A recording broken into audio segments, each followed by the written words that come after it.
sports fans, this is Robert with WTP Sports Dudes here live on this Sunday morning, talking some sports on this Sunday morning. We got some NFL talk, we got some NBA talk, we got some college football playoff talk, some NHL talk, and some Major League Baseball talk, and more. I'm here this morning with my man Jam. How you feeling, Jam? Oh, I'm feeling pretty good. No. In fact, before we start off with your questions and stuff, I have a strange but true, important, historic fact that happened in the last week of the NFL regular season that will never happen again. It involves the New York Jets. Did you know that the New York Jets became the first team in NFL history to go a whole entire regular season without picking off one interception? What? Are you serious? I am dead serious. Now, the defense did recover 4 fumbles in 2025, but the defense gave up 36 touchdowns, 0 interceptions. 0 interceptions. Do you know how many passing touchdowns they gave up? Yes, they gave up 25 of the 36 passing touchdowns. Wow. But no interceptions. That is crazy. The first team to go a whole entire season without grabbing one interception. No, Don't they got Sauce Gardner? Don't they got Sauce Gardner? They traded him to Indianapolis in mid-season. Oh, okay. But here's what's interesting about even that stat. The coach Aaron Glenn was a former defensive back. He has 41 career interceptions. And you mean to tell me he couldn't get his defense to grab one pick? One pick. Wow. And I'm sure they play some quarterbacks who's thrown quite a bit of interceptions in this season. So, wow, no interceptions. That's a historical fact, Jam. Thank you for that fact. That is incredible. Yeah, I mean, especially they defeated the Bengals and the Browns, who threw a lot of interceptions this year, but the Jets couldn't pick off any. Wow, that's incredible. Well, let's get into some of these slates of questions because I really want to get your thoughts on some of these questions that are out here in our chat. The first one we got coming up is, what's your thoughts on Isaiah Thomas's words about LeBron and the GOAT debate? I don't know if you've seen that clip. But yes, I have seen that clip. You know, when it comes to the GOAT debate, obviously they're going to talk about Michael Jordan because of him being a perfect 6-0 in the NBA Finals and never played a Game 7 of the NBA Finals. But anytime you're the NBA's all-time leading scorer, you do have to be in the GOAT debate, especially when LeBron is the only player in NBA history to have 40,000 career points, 10,000 career rebounds, and 10,000 career assists. When you talk about those numbers, and of course the longevity of the fact that of LeBron James, it's going to go back. It's going to go back and forth forever. Now, here's what would give Jordan the edge over LeBron. And here's what no one even brings up. In LeBron James' 22nd season, he's only played 82 games one time, where Michael Jordan in his 14 seasons in the league played 82 games 9 times. Some will go far back as Bill Russell. Some will call him the GOAT because he has the most NBA championship rings with 11 NBA titles in 13 seasons. And in 13 seasons, he played in 12 NBA finals. Some would say he's the GOAT. Some would say Magic Johnson's the GOAT because he's the only rookie to be NBA Finals MVP and one of the few to win a NCAA title and the NBA title the following year. Unfortunately, the GOAT debate is going to go on even after we're here on this earth. Yeah. I mean, I agree with everything that you said so far because all of those names are constantly being thrown up in the GOAT debate. Uh, for me, I've always said, or at least recently, I've said that LeBron James is my GOAT Yeah, based on his statistical things that he's accomplished. But of course, when you talk to other people who got other GOATs as other players as their GOAT, they give me a lot of pushback on all of this flopping that LeBron does. He possibly might be juicing and all those other things, which they may be valid points for them.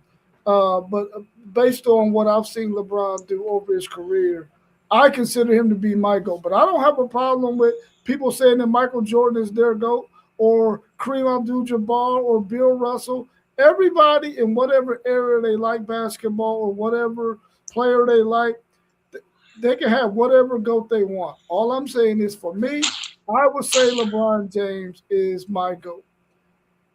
Yeah, I would say LeBron James my GOAT is well, he's first of all, he's the only player in NBA history to be Finals MVP for 3 different teams. Uh, uh, you know the Miami Heat, the Cavs, and of course the Lakers.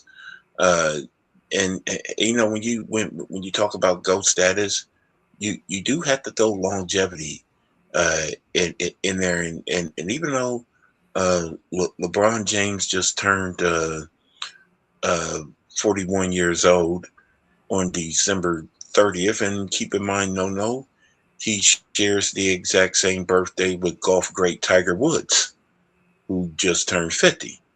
Look, I mean, LeBron James, he's the one player that lived up to the hype.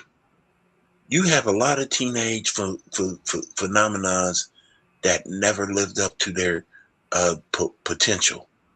Where LeBron James, he exceeded all expectations.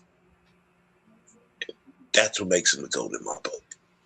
And here's one GOAT debate, no, that drew major controversy a year ago that I want to clear up. That should be undisputed.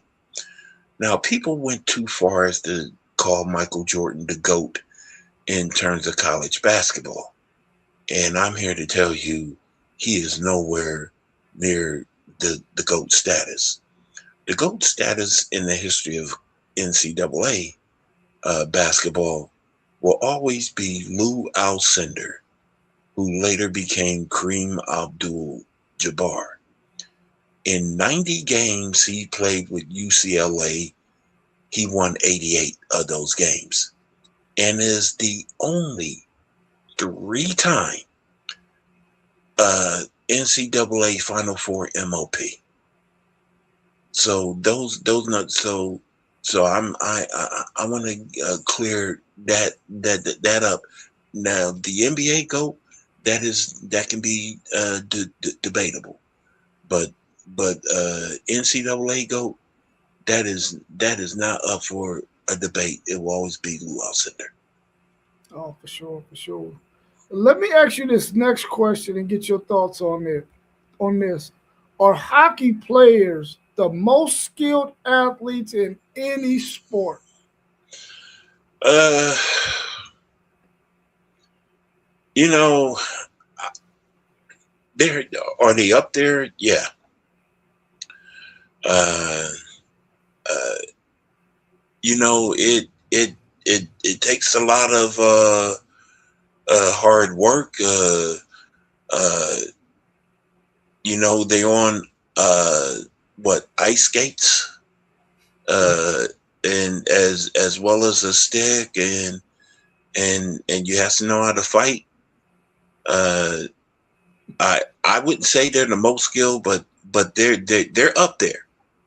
I will put them up there in the top five most skilled. Yeah, for sure, for sure. I know a lot of people make that comparison with baseball players and the fact that baseball players have to hit, these fastballs that's over 100 miles an hour, and being able to have the hand-eye coordination to be able to hit that ball is considered one of the most difficult sports feats in the history of all sports, which, puts baseball, I guess, in that conversation as well. But I've Uh, watched hockey quite a bit, and the way they're able to maneuver on those skates, along with having a hockey puck, a hockey stick, having to be able to get in position to get that puck, passing it, and all that kind of stuff. You have to be really, really skilled. That's for sure. well, yeah, baseball could be one of the most skilled, but I think the pitching has hurt Major League Baseball over recent years because uh, the pitchers that were out when we was growing up, there, there's no more. Uh, you no longer have to win 20 games and to win the Cy Young. Uh, Pitchers no longer complete games anymore. In fact, there have been less than 10 complete games last baseball season.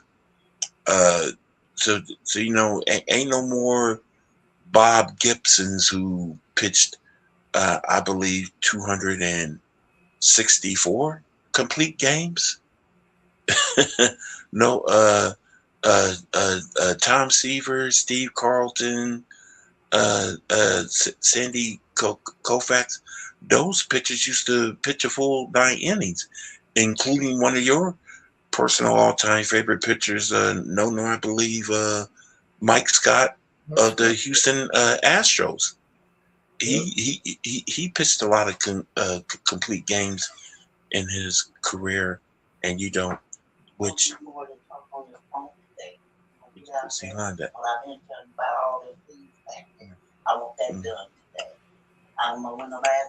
I got you, Mom. I got you, Mom. Go ahead. Yeah, and so my man FanDuel, well, one take Zay said that he goes to Magic, he can go to Magic Mountain and can still hit 100-mile-an-hour fastball in the batting cage at Magic Mountain. One take Zay, we might have to make that trip to Magic Mountain because I got to see this, bro. I got to see this for sure.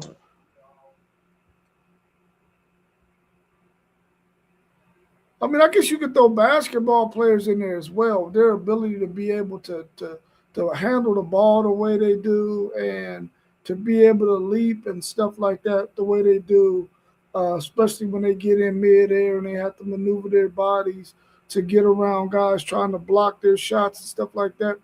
I could imagine them being there. Really any sport, man. We know the mental aspect that it takes for golfers to be able to do what they do. So I guess you could throw just about any sport in there as being uh, the most skilled. But I really like what I see from hockey players and their ability to be on skates on that ice with a hockey stick, trying to follow that puck when at any time they could get into a brawl. That's pretty skilled. Let's turn to baseball for a minute. And was the Mark McGwire and Sammy Sosa home run battle the greatest event in baseball? Um, it, I will put it up there as one of the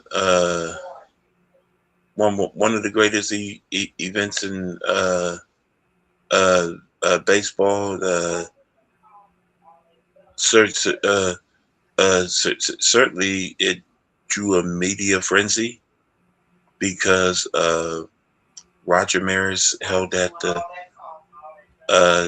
that that single season home run record for a long period of time. And you know who's going to be the first one to to hit that home to break Roger Maris record. So yeah, I will consider that one of the greatest events in the history of baseball. In fact, that was the last great event that was talked about before all the steroids scandal was coming out, especially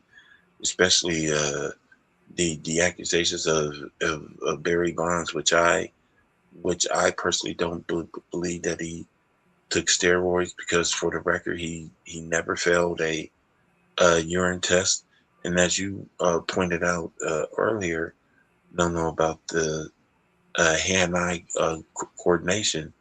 Steroids can't help that. Yeah, I agree with you on that one. It was definitely a media frenzy when those two were going back and forth with this home run thing going on back during their time. And I know as a baseball fan, uh, I watched it and I kept track of it, and I was looking to see what each one of them were doing every time they had a chance to get up to the plate. Of course, ESPN was showing a lot of their plate appearances once they got close to when they got up in the 50s and 60s, and it was a spectacle to see, man. I really enjoyed it, and I would say that it is probably the greatest event in baseball. Um, and I would like to see something similar to it happen for baseball again, because baseball is on the decline uh, when it comes to the top three sports in the United States. Even though they call it an American sport, it is far behind basketball and football right now. Do you think either one of those players will ever get into the Hall of Fame? Um, Only if they were to pass away.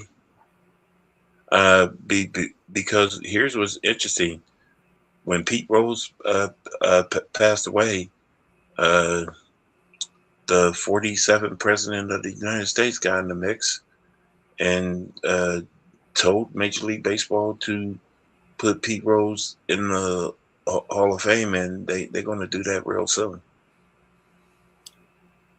Yeah, I definitely think that Pete Rose should have been in there a long time ago, regardless of the whole gambling thing or not. I mean, this guy is the hits leader, a record that probably will never get broke. So Not only that, Stephen A. Smith made a very valid point. You have his memorabilia in the Hall of Fame. Why not have him himself in the Hall of Fame? oh yeah, that's a really good point, Stephen A. Really good point. Let me ask you this next question. Why is the NFL the most watched sport? Is college football a close second? Um, the reason why the NFL is the most watched sport is because they play the least games than NBA and Major League Baseball. They play 17 regular season games, and then of course the halftime special of the Super Bowl. Uh, plays a huge part.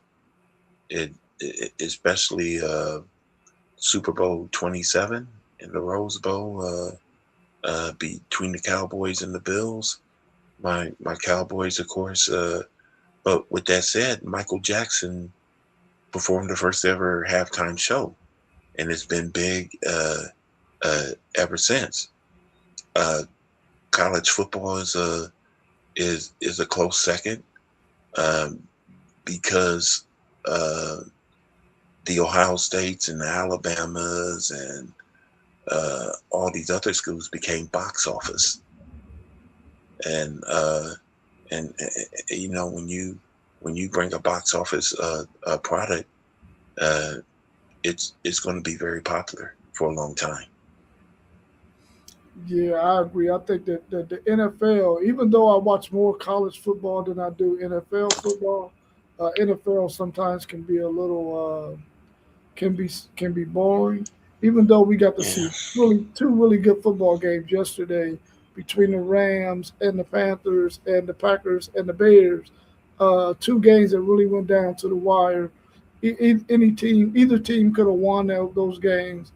Um, and at this time of the year, the NFL is really, really exciting because you want to uh, see who's going to make it to the Super Bowl. oh, here's a strange but true fact, and that involves the Carolina Panthers' loss to the Rams. The Panthers are now 0-3 in the playoffs when they wear their black jersey. Uh, the, the first time they wore their black jerseys in the playoff game, they lost at home to Arizona, and of course the Super Bowl where Cam Newton should have got that fumble. Cam Newton should have got that fumble. Yeah, and I see college football as being a close second. I mean, just the pageantry of college football on Saturdays is unbelievable, man. To be able to see all of those slates of games that have some significance week in and week out, big time matchups, especially with those marquee names that you named, playing week in and week out. It's always amazing to see how they're able to put those games together and come with College Game Day and Fox and all those other channels who really promote those games. They do a really, really good job. So I would definitely agree that college football is a close second. Yeah. Our man One Take Zay is saying the way college football is going, they will lose a lot of fans. What's your thoughts on that? Will college football, the way it's going right now, you think they're going to lose a lot of fans? Um, it's a possibility with the name, image, and likeness, and the transfer portal. Uh, it could be a very big possibility because traditionally and historically, college football has been a coach's game where the NFL is a player's game. Uh, if college football becomes more of a player's game than the coach's game, like for instance, here's where it will be the biggest threat. If a player at Colorado becomes bigger than Coach Prime, oh, it's a wrap. Yeah. Um, Anytime you have mess or something that is messy, eventually people shy away from watching mess and messiness. So I could definitely see college football losing some of its fans. They really need to be proactive going forward and try to nip this thing in the bud because you got way too many coaches who are saying that this thing is out of hand when it comes to players jumping in the portal for this money and when it comes to these representatives or agents who probably some of them don't know what they're doing. We've seen many cases where an athlete has jumped in the portal thinking that he's going to get some more money from somewhere else, and it doesn't necessarily pan out that way. And he ends up or she ends up losing her value at the team that they left, and and the trust and all that good stuff, and it starts to mess up the game a little bit. So I agree. One take Zay that the way it's going right now, it's a little bit messy. Well, it might be a lot of bit messy, and they're going to lose some fans for sure. They can regain those fans once they clean up the mess, though. But they're going to have to do some work to clean up the mess, because it's kind of disheartening sometimes to have to deal with some of the stuff that we see happening in college football. Even though those of us who are content creators when it comes to sports, we watching it like a hawk because we want content. Yeah. Oh yeah, for sure. Yeah. Do you wish college football had a playoff 20 years ago? I do. I didn't like the fact how if a small school was the only undefeated team that they didn't finish the season number one.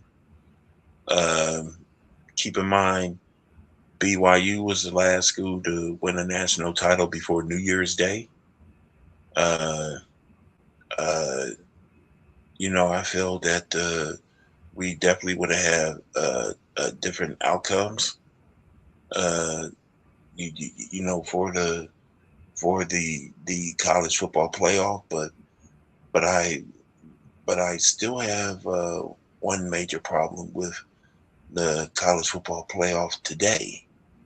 Uh, I think they show too much favoritism of the SEC. I did not like the fact that Alabama, who lost 3 games, made the college football playoff. And as you can clearly see, Indiana blew them out in the Rose Bowl.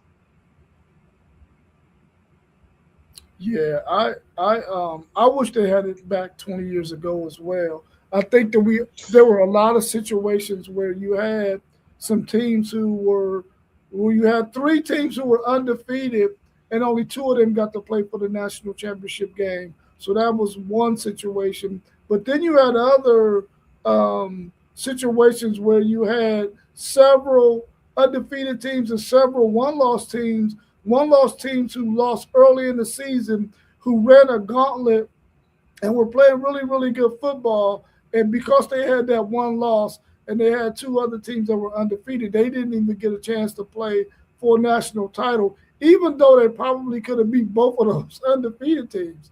So I think that if 20 years ago, if we would have had a playoff, we would have got to see some really, really good matchups during that time. And this year, my man Jam, I totally agree with you. I think the committee was very, very biased towards the SEC. And even though I'm a Texas Longhorns fan and I'm an SEC guy now, I felt like Oklahoma and Alabama were not going to have good showings in the college football playoffs because they had too many issues offensively that I knew they weren't not going to be able to compete with the juggernauts that were in the college football playoffs. So I knew they were not a good team to put in there, but the committee put them in there anyway, showing some favoritism to the SEC, who really felt like they probably felt like 7 teams from the SEC should have been in there. So I agree with you on that. There was way too much favoritism for the SEC, especially pitted in. I understand why Oklahoma got in because they only had the 2 losses, but they were not a good football team. I understand why Alabama got in because they lost in their championship game, but they got blew out. But they were not a good football team. And it showed when they met a really good football team, probably the best team in the country. We'll find that out on the 19th. But bar none, they're going to at least be the second best team in the country if they lose to Miami. But that Indiana team is for real, and they show why Alabama should not have been in the college football playoffs. Yeah. For sure.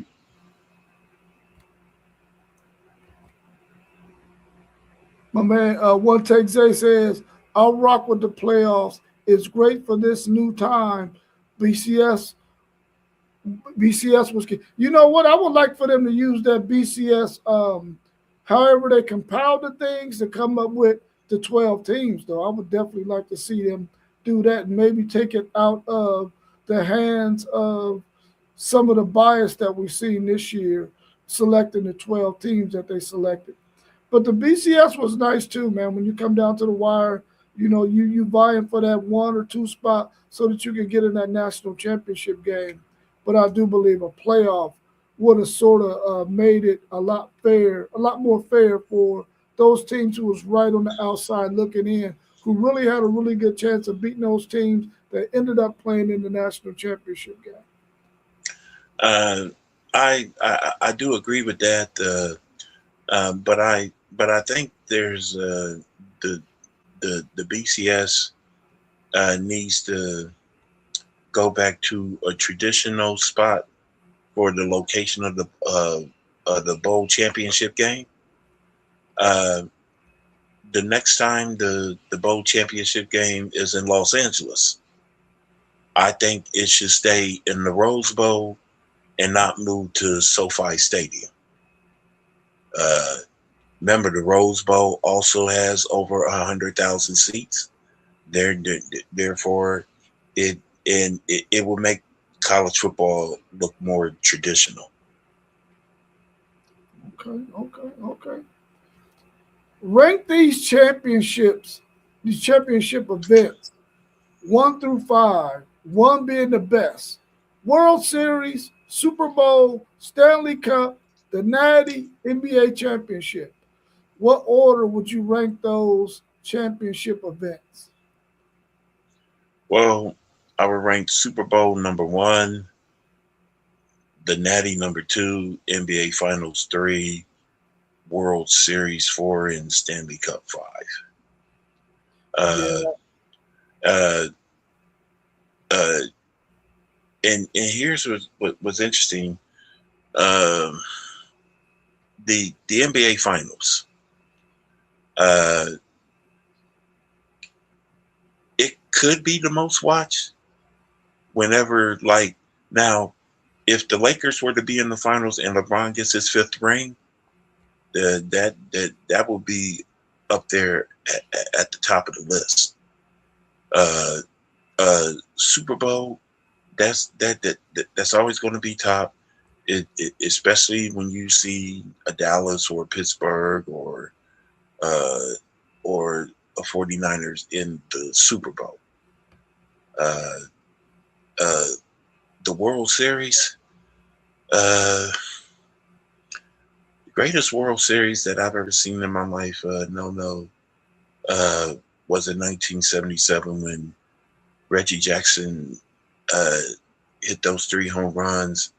And there have been a lot of players who hit 3 home runs in the World Series, but Reggie's the only one to do it over 3 pitches. That will never, ever happen again.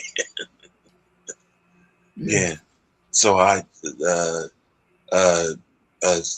Stanley Cup, that's going to be the least watched because there's no more Wayne Gretzky on ice. So there you go with that.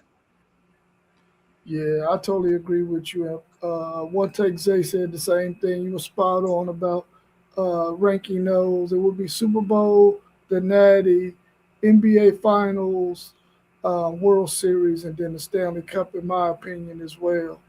Um, yeah, I will watch in that order. That's how I will watch them. I don't think I've ever watched the Stanley Cup final ever in my life. So, but I have watched quite a few World Series in my lifetime. Nah. Well, the only hockey game I ever watched in full, the whole game, was 46 years ago, the Olympics in Lake Placid, where USA defeated Russia for the gold medal, and you hearing Al Michaels yelling, "Do you believe in miracles?" Yeah, that was dope. Are there some other championships that you are interested in watching?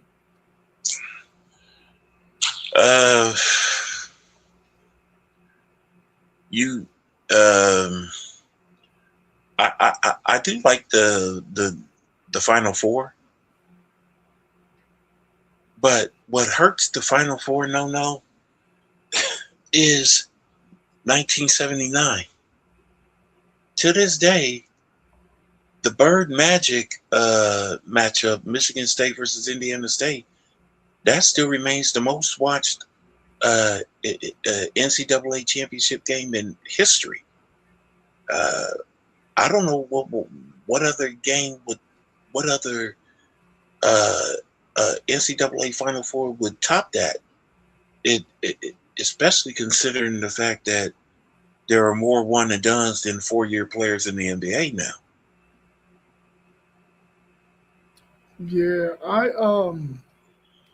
it's usually situational for me if I'm going to watch interesting championship. Like say for instance, if uh, when Tiger Woods was playing golf, if he was going for his green jacket or whatever, you Yeah, would try to tune into that to the Masters to see if he was going to win. And when he won that last one, of course, you tuned into that because he was a yeah, little up in age, hadn't won in a while.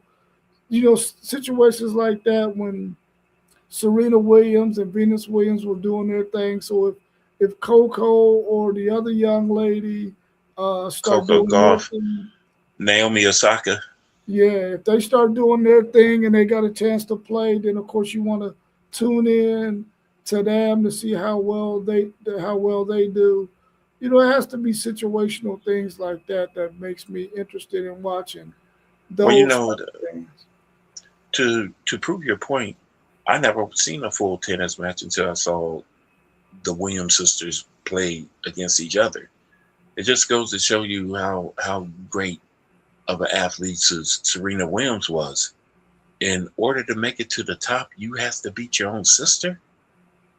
My goodness, that's hard to do because who knows you better than your sibling? Right, right, yeah. Yeah, I mean, Yeah, I used to love Bjorn Borg and Yvonne Lindell back in the days when they used to have their battles.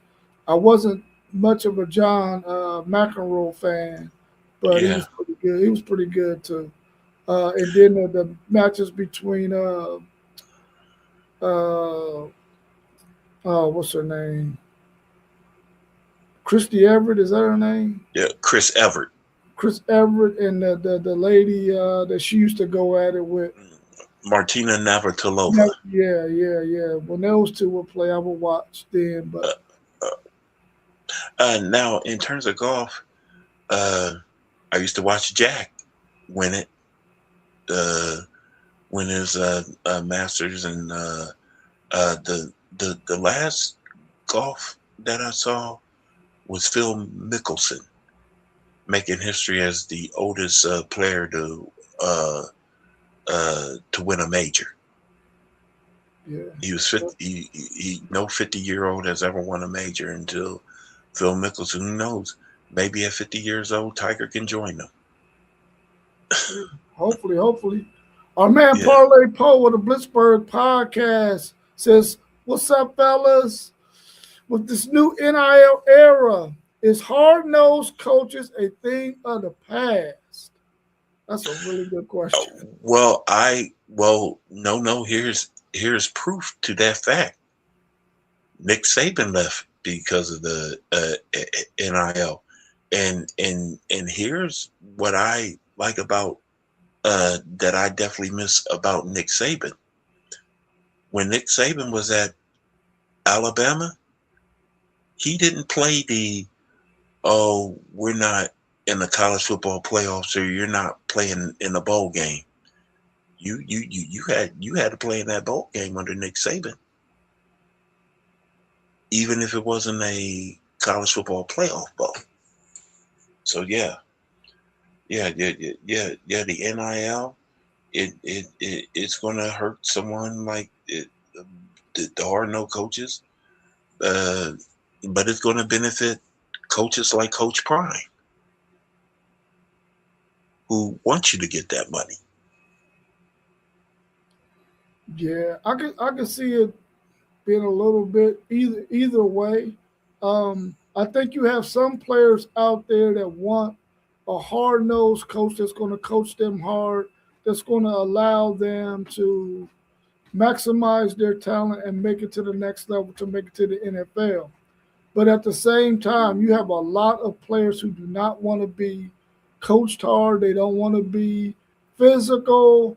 And that's becoming more and more and more prevalent in this NIL era where guys are really more concerned about more guys are being more concerned about getting the money as opposed to wanting to make it to the next level.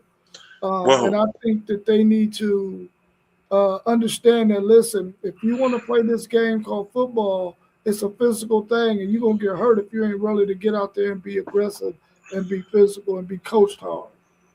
Well, another reason why a lot of the generation, the younger generation, don't want to be coached hard is, I may be off topic a little bit, but we're and you being a school teacher, we're in a generation where a lot of the parents no longer tell the kids no.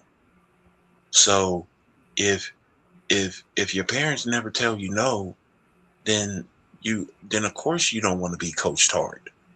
But if you're well disciplined in the house, you're going to be well disciplined on the field or on the court. Yeah, I agree with that. I agree with that for sure. Should boxing have a unification series at every weight class?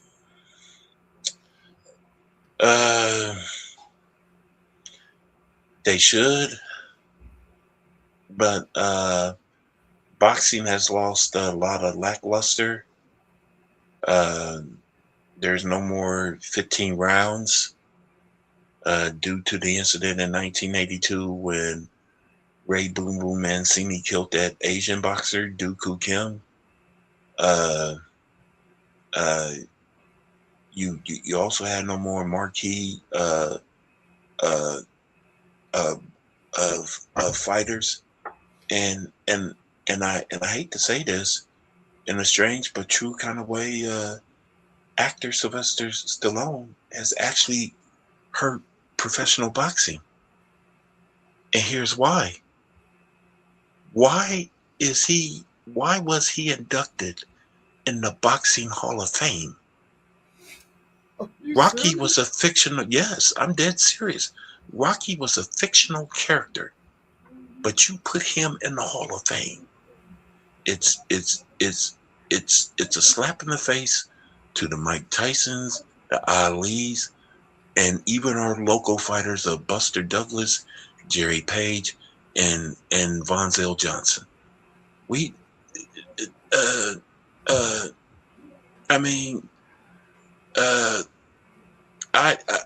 I've been turned off by boxing ever since Sylvester Stallone was inducted.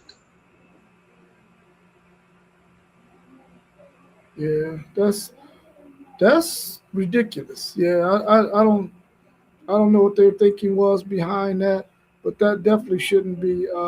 Now, if you want to put him in the movie Hall of Fame for that movie, do that, but not in the Boxing Hall of Fame. He's not. It's a fictional character, so I agree with you on that. Would you put Charlie Sheen in Cooperstown because he pitched in the movie Major League, or would you put Billy D. Williams in the Hall in Cooperstown because of his role of Bingo Long?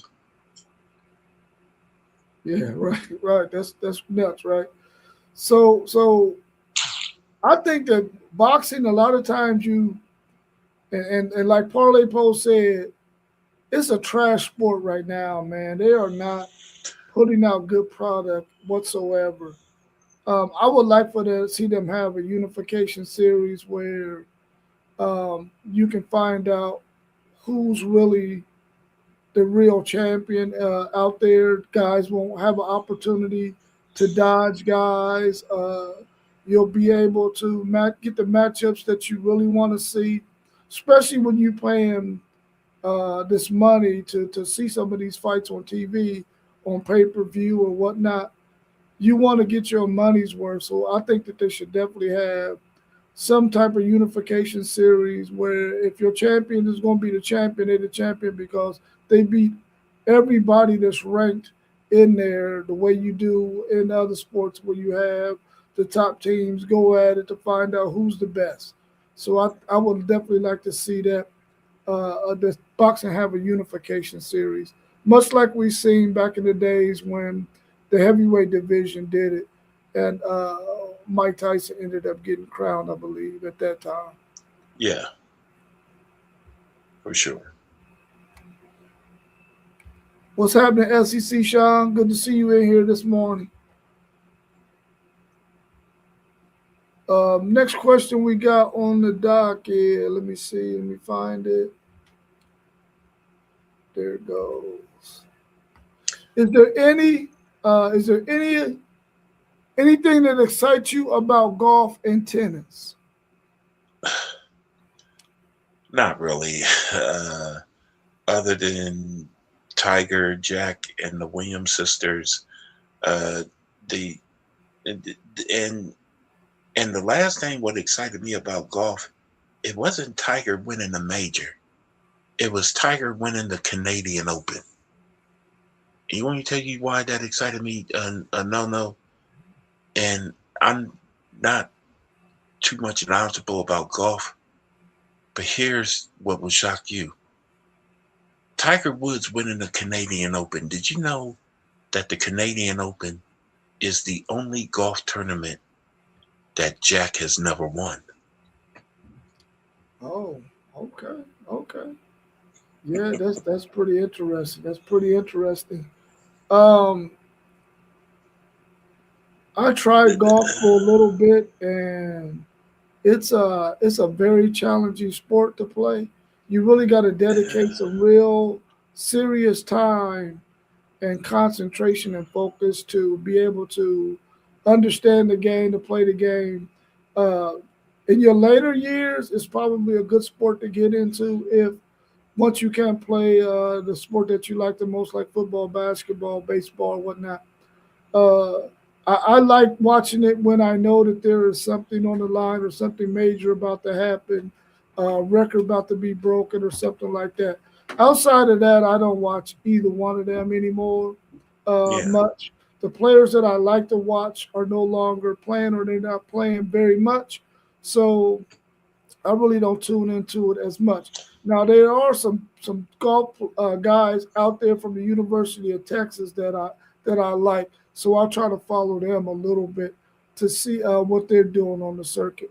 I think they got two or three guys who are probably in the top 10 in golf right now. Okay. Yeah, for sure.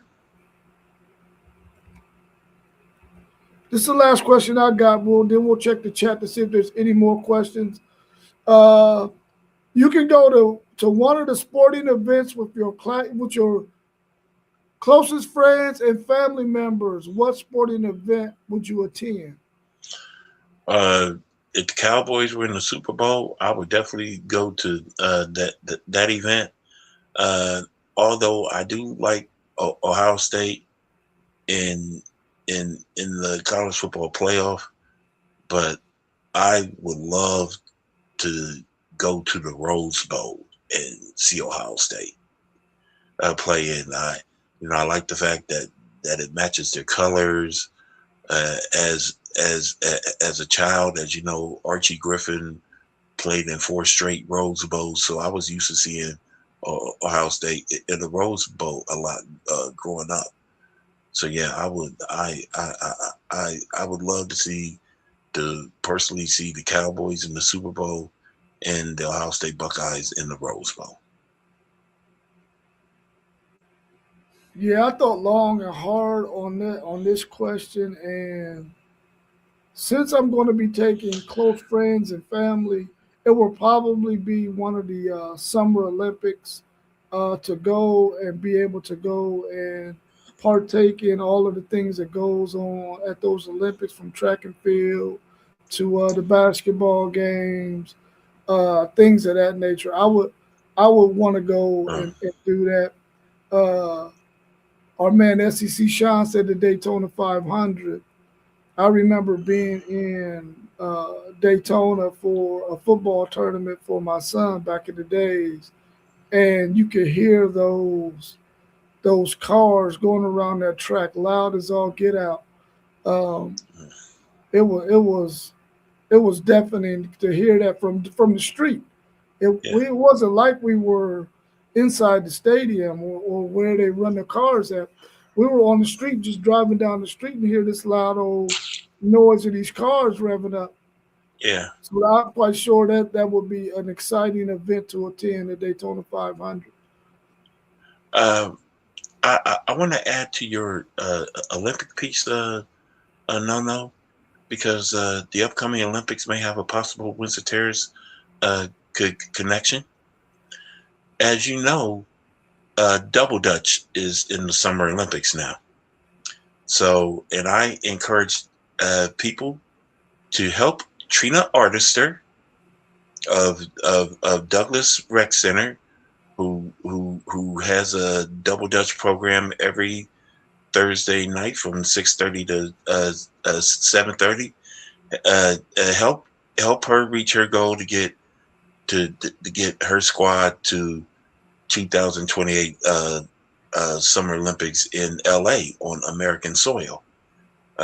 Keep in mind, LA is also where Windsor Terrace great Jerry Page won the gold medal. And here's a trivia fact about Jerry Page. Jerry Page is the only Windsor Terrace native and gold medal winner, who shares the exact same birthday with the late great Dr. Martin Luther King Jr. Which is coming up in a couple of days. Yes. That's a great fact. That's a great fact. Our man SEC Sean wants to know, who is the one athlete, living or dead, you will want to go to dinner with? With me, it would be Jim Brown. You want to talk about durability? In 9 seasons with the Cleveland Browns, he never missed a game. He still remains the only football player to announce his retirement overseas on the set of the Dirty Dozen, because Art Modell made him choose between football or the movies, and Jim Brown chose the movies. Yeah. Mine's just easy. It would definitely be Earl Campbell. Yeah. Great running back from the University of Texas and at the Houston Oilers, which was my favorite NFL team, who are now the Tennessee Titans, who was my favorite NFL team. Without a doubt, it would be Earl Campbell. Yeah. A close second, though, would be Bernard King. That's my favorite basketball player of all time. Him and Rob Strickland, Bernard King, they're going back and forth. Man, if Bernard King had been healthy during Ewing's earlier years, I believe the Knicks would have won some championships. No one takes not LeBron James, bro. Not LeBron James. Yeah. He's not even in my top 10. Yeah. I mean, LeBron, he's a great player, but as far as going to dinner, nah. Someone great like Jim Brown. If you want to go a female athlete, I probably have dinner with Cheryl Miller. Yeah, Cheryl Miller. That's a good one. Yeah. If I had to pick a female athlete and it wasn't Cheryl Miller, it would probably be Venus Williams. Yes. Yeah, it would probably be Venus Williams. And congratulations to Venus on her just now getting married. She's a married woman now. Wow, congratulations to Venus. Yeah. SEC Sean said, if you want to party, go with Johnny Manziel. Yeah. I don't think I want to do that kind of party. Well, no, I don't want to do that kind of party either. uh,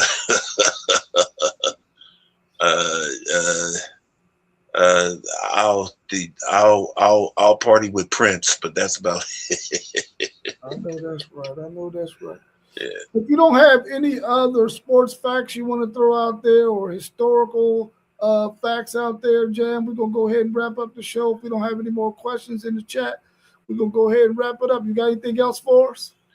No, that'll be all. I just I knew you would be stunned about the stat that I told you about the New York Jets going the whole season without an interception.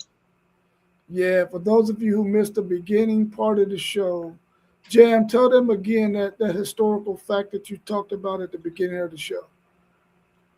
This past football season, 2025, the New York Jets became the first team in NFL history to go a whole season without an interception. That's incredible, man. That's incredible.